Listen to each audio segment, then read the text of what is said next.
You have questions, we have answers. This is Jane Miller. And this is Ken Miller. Welcome to our show, all about real estate with Ken and Jane. Today, Jane, we're going to tie in real estate with the community, namely the library. The library is a focal point of most every community, and East Brunswick is no exception. We have a first-class library, and to discuss a lot of the highlights of the library, we're privileged to have with us Christopher Barnes, who's the communications coordinator.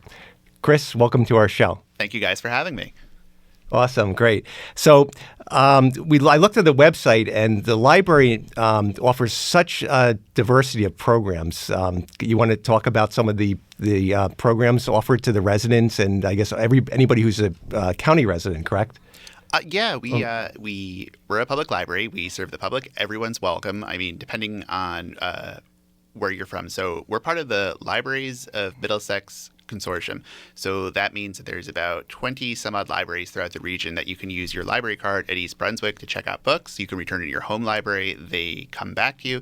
But that said, everyone is always welcome to go to our programs, our events. If you want to stop in and use our resources, the more the merrier. And if you want an East Brunswick Public Library card and you're not a resident, we can help you get a card there too. If you go to our website, they have all the details on that. So everyone's welcome at the library. Okay, great. I have to say our East Brunswick Library is much, much more than a library. It's almost like a town community center. Right. I mean, when our daughter was young, they have a little program that read the books for the kids. And then you have a teenagers, corner. And I remembered when she was in elementary school, I stopped by. They give a list for children reading recommendation guide. I mean, that was like endless. It's not only traditional library when I was a kid. You just go there to read, to borrow a book or to read, right? Our library is much, much more. You apply passport there. You notarize stuff there. They have a area you can sit there and have a coffee or have something to snack, and right, they have a lot of things. Right. Yeah. I think it really is the focal point of the community, and based on the classes you offer, you have adult citizenship classes in Microsoft Excel, photography, clubs like the chess club. You've got such a diverse basis of classes that it draws the whole community together. There's language classes, there's business classes, getting ahead in business, understanding your IRAs. So it just literally is got something for everyone to go there. Yeah, it's libraries. The first thing you think of are books and getting access to information, and that gets people in the door. And we have so much more than that. Like you said, we offer all kinds of public space. Whether you want to meet up with a friend or a business to have an appointment and have coffee and talk, you can do that. We also have what really makes East Brunswick Public Library stick out is we are one of the few public libraries that's certified to be a health library. So through our Just for the Health of It consumer health and wellness information, you can get information. So you can talk to your doctors, so you can learn more about health. Not that we diagnose your problems or your health and stuff, but if you went to the doctor and they said, okay, you have this condition or you should consider this treatment, you can ask any of our librarians and they can put together a research packet for you with, consumer health and information for you. So you can be more aware of your own personal health and then how you can better talk to your healthcare providers to make educated decisions. So we have that. We have our maker space, which has all kinds of tech and crafting equipment. I mean, how cool is it? You can go to the library and you can put on hold a GoPro camera kit. So if you're going on vacation, you can make those really cool rock climbing videos. Or even if you want to borrow a high-end DSLR camera so you can do photography projects, we have everything. You can even borrow a sewing machine. Wow, that's really people something. Still want to sell. Hey, what you mentioned about the health awareness is really cool, because I did notice that one of the programs you have, one of the events you have on the events calendar is a support group for cancer patients going through oncology and chemotherapy. So that ties in exactly what you were saying about the health awareness. There's actually a support group, which is a very neat thing and a useful thing for the residents. We do. We partner with Astera Cancer Care a lot, and so it's everything from diagnosis information to support. And we offer a lot of these programs both at the library or, online through Zoom. So we have stuff convenient so whether you can come to the library or not. I mean, even with our books, obviously we love having you in the library. We're cool. That's what we do. But if you want to borrow ebooks and e-resources, you can do that when you're on the train or bus commuting to work, whether you're on vacation or whether you just don't feel like leaving the house. We have something for everyone. We will find you and we will provide you with information and entertainment. Wow. So it's not like the traditional library where you have to actually physically go in, check out a book. Now you have the ebook service, so you can do it through online, and the book can be, I guess, sent to the user by email, so they can download it and then borrow it and then use it that way. There's the old joke. There's an app for that. We have an app for everything. You can download movies, music. Oh, wow. Yeah.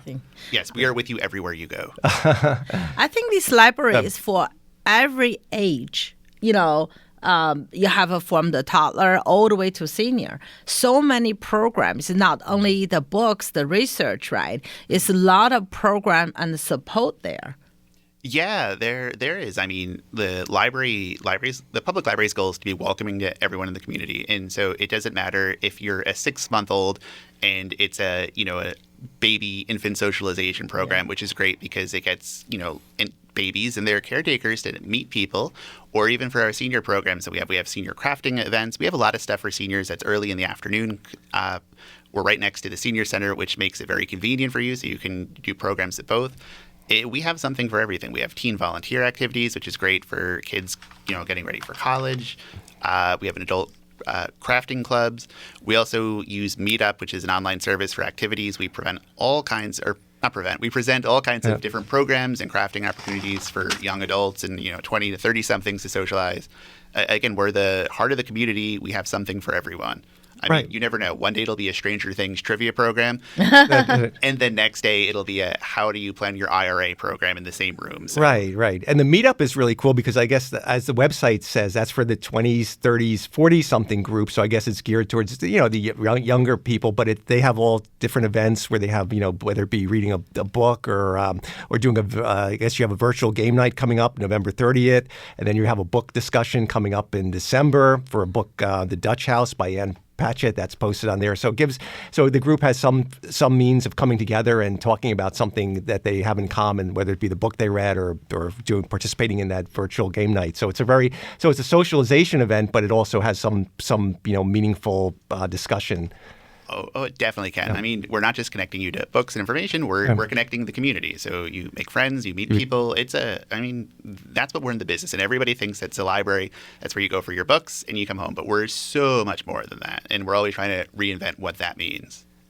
That's really doing a great job. I think we also have a lot of meeting rooms there for the people have a private meeting. I thought it was 2-3 room and a computer room. So if people want to print, want to do some business there. Oh, well, yeah. I mean, we do that. We have we have business librarians. They can help you answer questions. We have all kinds of consumer and business resources. So if you wanted to put together a call list for potential customers, you want to investigate your competition, our librarians would be more than thrilled to show you how to use that.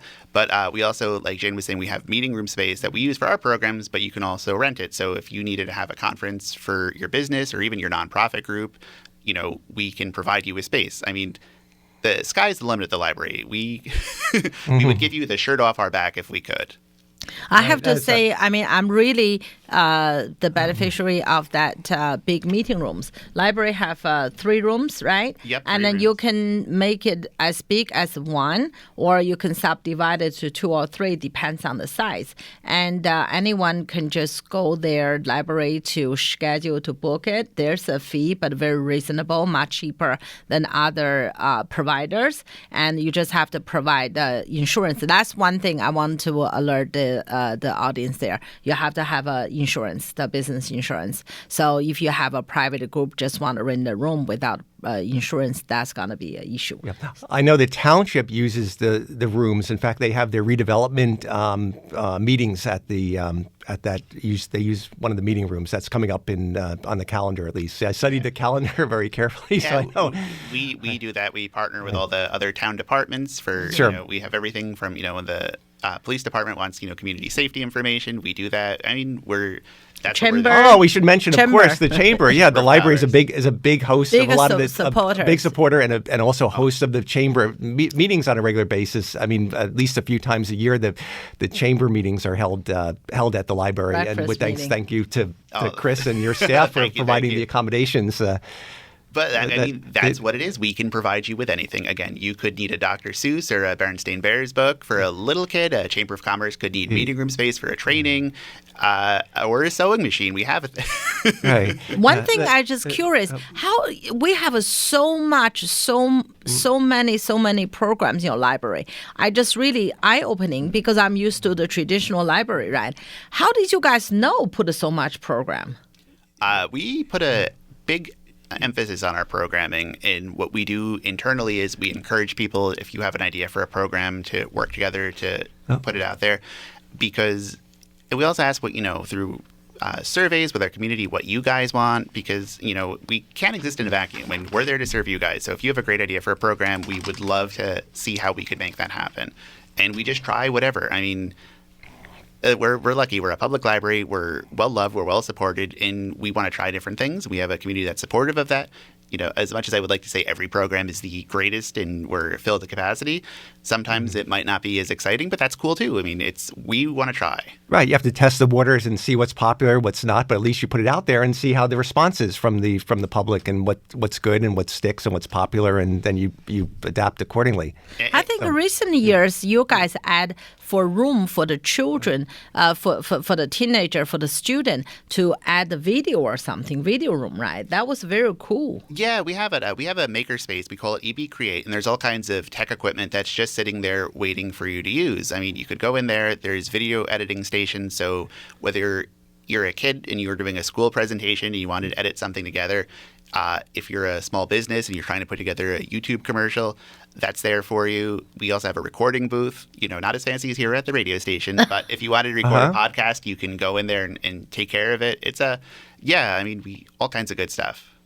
Yeah, that was today's world, the presentation is very important. It's very great for the library to groom our youngsters to have that ability to be ready for the world. Yes. Yes, absolutely.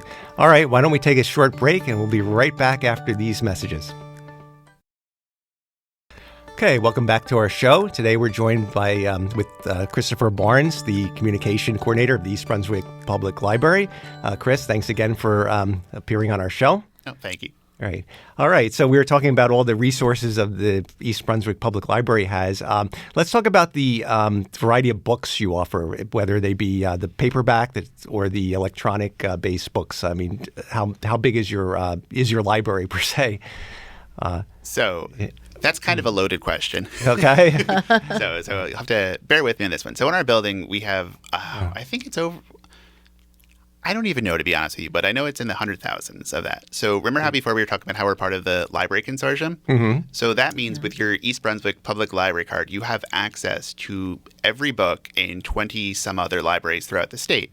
So if we don't have that library book for you, you can put it on hold. So it could come from, across town from Old Bridge, or it could come as far away as Long Branch. So you have access to probably well over 1 million books at that point.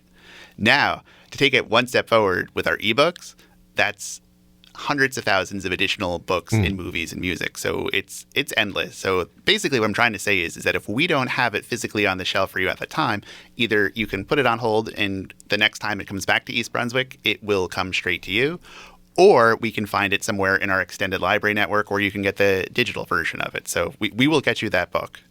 Wow. I have to say, long time ago, I showed up a library. I wanted to learn Cantonese. At that time, I only speak Mandarin. So I went there, asked a book, do you have a tape or something to learn Cantonese? And I think librarian helped me say, I'm sorry, we didn't have it. That was like more than 10 years ago, long time ago. Now I'm sure they have it. And 3-4 months later, I got email notification, your book is ready or your video, your tape is ready to pick up, I called the library. I said, I'm sorry, I didn't have anything scheduled. They said, yes, you do. You want the Cantonese book, and here it is. So that was really amazing. Yeah, sometimes it may take a while to get it to you, but we will get it to you. And I can give you guys 2 brand new Breaking Library exclusives. Okay, here. that's great. We love that. Let's get the first to know. First to know. So sometimes, like if you're waiting for the book you said, if there's a long hold list, you have to wait in line to the next person available. We now have a special section in the front of the library called the Lucky Day Collection, and that's for new books. So we have copies that can't be put on hold. So if it's available, you can check it out then and there. And when you're talking about learning a language, we are unveiling a new library service. It's called Mango Language. It's an online, self-guided learn how to speak a different language. You can also use So it's going to have the audio, obviously, to go with the learning. Which is an integral part. So that's cool. You can do it from your phone, your tablet, obviously your computer, and so you can learn a language, and it's really cool because there's also an ESL feature to it too. So whatever your native language is, if people want to learn how to speak English from it, you can do that as well. So it's really cool. It's very easy. It's very intuitive.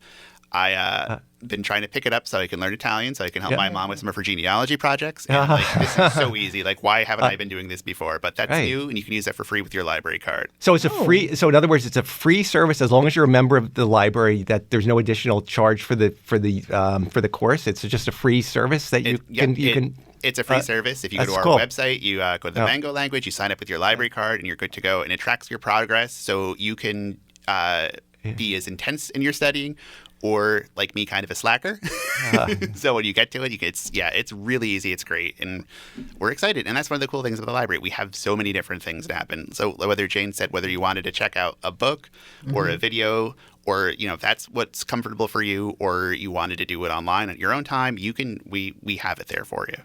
That is amazing. Yeah. Once again, our library provides so much different services and programs, right? Everything's for free to use. However, as a resident, how we can help the library, in any way to make our library even greater. So a lot of we have a great Friends of the Library group. They constantly fundraise to support it. For our programs, our services. We have a museum pass program, so you can borrow museum admission from anything from the Intrepid to the Guggenheim. That's all paid for by the Friends of the Library through their fundraising efforts and the work that they do in the community. We always take book donations that go to the Friends of the Library, and they hold a week-long book sale, usually at Brunswick Square Mall. And they do a couple pop-up ones, but it is the largest library book sale in the state. Okay, Chris, just to interrupt you, what type of books can be donated to the library? Novels, nonfiction, kids' books, obviously, and, textbooks, no school-related textbooks, no school or textbooks, just because, it's a very specific audience. And nobody's going to want to read the textbook. Yeah, there's that. But, like your novels, your biographies, your kids' books, old movies, DVDs, they take music. I bought a few cookbooks, even though I don't cook. I bought quite a few cookbooks, and they're just even though I collecting don't dust cook. right now, so we probably should think about donating some, and also a lot of wine books, because at one point we were interested. I bought so much, a lot of wine books. Yes, I do that with the cookbooks too. I get the idea. Oh, I'm going to learn how to cook this. That's right. And then I bring it home, and I know this isn't going to happen, so then I give it back to the library for the book sale. Book sale, right? And then I sometimes wind up buying it again the next year, because then I was like, oh, this seems like such a great Right. And if listeners want to bring the books in, do they just get a box and just drop them off during any time the library's open, or they bring them? They can just, or they have to prearrange the drop off. So we usually take books during normal business hours and on Saturdays. If you go to the library, there's the front entrance. There's a side entrance by our loading dock. It's right next to the senior center. So we usually take 1 or 2 tote bags or boxes of books a day, just because. Well, yes, we have enough of our own books to hold, let alone the Friends of the Library's donations. And while we appreciate them, they tend to take up a lot of space very quickly. Absolutely. But that's really successful, because I remember that sometimes I walk in the library, I can see there's books, for sale, and for a few bucks you can pick up a very nice books. Yeah, everybody wins that situation. So if you have lots of books that you no longer want or are taking up space, they're given to the library. So they are sold to support programs and fundraisers. if you want something to read, it's great to be able to buy a bargain book. Like, come on, it's a for a few dollars, For a what few can you get in a book? Yeah, that's really, I mean, save the books as well, just to save the resources. We represent a lot of sellers, right? Every time, a lot of my sellers have a lot of book collection. I always tell them, I said, you better contact the library to see whether you can, donate them. And we're always thankful for the book donations because, again, that fundraises so we can have the special programs and services that we offer that most libraries don't have. So so we are very thankful for everyone who donates to the Friends of the Library's book sale and who shop at it too. So that's fantastic. And also, I see. Do you guys take any the students and for volunteer work or? Yeah, so we do a lot of volunteers for our high school kids and middle school kids through our teen group. So they do everything from, helping develop our collection. So they help our teen librarian pick out what is at our library so it's relevant to what kids today want. They also plan activities for themselves. And in the summer, they lead a lot of our children's summer reading activity groups and programs. So it's pretty cool that the kids who grew up at the library are now teenagers, and now they're planning activities for the little kids, so the next generation of library users. So it's really cool how it's a full circle program. That's why the program's so relevant and so attractive, because design had the input for the people, young and they just been through that. Exactly. That's fantastic. So I mean, these are the kids today. They know what their younger brothers and sisters like. They know what's popular. So it's great being able to get their input and their help to plan what we do. So, I mean, and it helps the community. They get their volunteer hours. They get some experience. It's a win-win for everyone. Win-win situation. Yeah, absolutely. I have to say, as an East Brunswick resident, we're always so proud of our library. And why people come to East Brunswick? They come for the very diverse culture and experience. They come for our wonderful school system. They come for our very nice and safety and beautiful town, and with our outstanding library. And the library goes hand in hand with the school, because with the outstanding school system comes an outstanding library. And I remember even too, when our daughter was smaller, that the library has developed a recommended reading program. So they have like a whole guideline from the kids from the time they're young to go through the different letters, and they have all suggested books to read. And I think our daughter took advantage of that too. So it's a really great program to develop the reading skills, the vocabulary, and it's it's a first class program. Yeah, and it's important. And we partner with the school on it, so we are reflecting what they need, what their education requirements are in our collection. So we're part of the community, and we love to partner. So far, that's a really great library. I have to say, we've been through a lot of, as a real estate agent, we sell house in different township, and we know a lot of area. But I have to say, every time talk about our East Brunswick library, I always put up my head up high. I said, that's a jewel of East Brunswick. That's a fantastic. I mean, as a resident, we really, really proud of you guys, what you do, and really thank you very much for all the effort and hard work. Right. Well, on behalf of us at the library, we'd like to thank the community for all your support for, letting us be able to do what we do, because you guys, if it wasn't for you, we couldn't do it. Right. And I think a lot of listeners may have been enlightened, because a lot of people probably don't even realize half of the services that the library provides. I mean, until you actually look at the website and you see all the classes available for young ones, adults, seniors.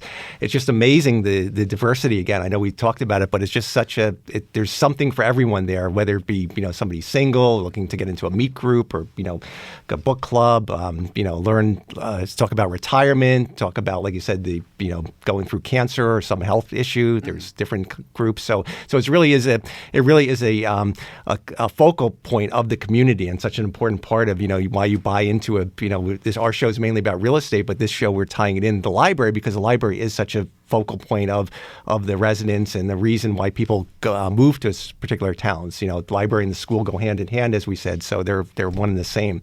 So and most importantly, you don't have to be East Brunswick resident to use it. That's the most important, right? Yeah. You can be a resident of a surrounding town in Middlesex County and still take advantage. Just join the membership, which is a modest fee, I'm sure. There is your home if you're a member of our library consortium, your library card works in ours. So if you go to our website, we have all the information about that. Okay, great. We're almost out of time. So, Chris, once again, what is the website if people want to find out more about the East Brunswick Public Library? Sure. Just find us online at www.ebpl.org. It has all our latest events, news, whatever you need to know, services, that's the mothership. And can they join online, or do they have to come in to join still? You can actually sign up for your library card. If you're an East Brunswick resident, you can sign up online for a library card. We mail it to you, and you can go from there. All right, great. All right, we're out of time. Once again, thanks to Christopher Barnes of the East Brunswick Public Library for being our special guest. Hope everyone has enjoyed their Thanksgiving holiday weekend, and we'll see everyone next week.